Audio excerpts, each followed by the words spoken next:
আজকে আমাদের Jaldapara wild life division একটা খুব ইম্পর্টেন্ট ওয়াইল্ড লাইফ কেসেসে সাকসেসফুল হয়েছে। তার মধ্যে রিকোশ নার্জেন্দ্রি বলে একটা লোক যে খুব বছর থেকেই রাইনো কোচিং এবং বিভিন্ন ওয়াইল্ড লাইফ কেসেসে যুক্ত ছিল। ওদেরকে আজকে honourable chief judicial magistrate Jalpaiguri court convict করলেন।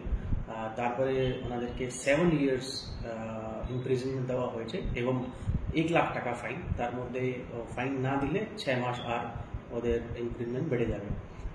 তো রিকোশ এই যে স্পেসিফিক কেস যা ছিল সেটা একটা রাইনো হর্ন কেস ছিল। তার আগে কিন্তু মার্চ 2025-এ ও অন্য একটা এলিফেন্টাসকে কনভিক্টেড হয়েছিল আলিপুরদুয়ার সিজিএম কোর্ট থেকে।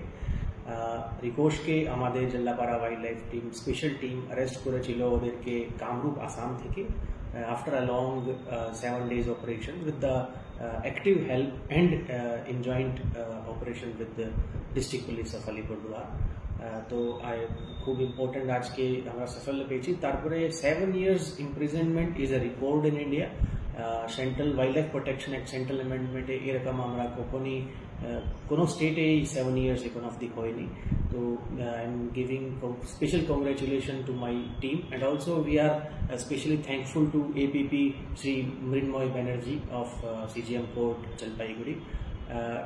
এটা আমরা আশা করি এই খুব ইম্পর্টেন্ট কেস যের মধ্যে আমরা আজকে কনভিকশন পেয়েছি। This will send a strong and very important deterrence. আমরা এরকম যা ওয়াইল্ড লাইফ কেসে যা যুক্ত আছে, ওয়াইল্ড লাইফ স্মাগলিং এর মধ্যে যারা যুক্ত আছে এখানকার या অন্য জায়গার লোক, আমরা ওনাদেরকে মেসেজ দিতে চাইছি আপনারা এই কাজ ছেড়ে দেবে আর আপনারা মেইন স্ট্রিমে চলে আসুন। Thank you.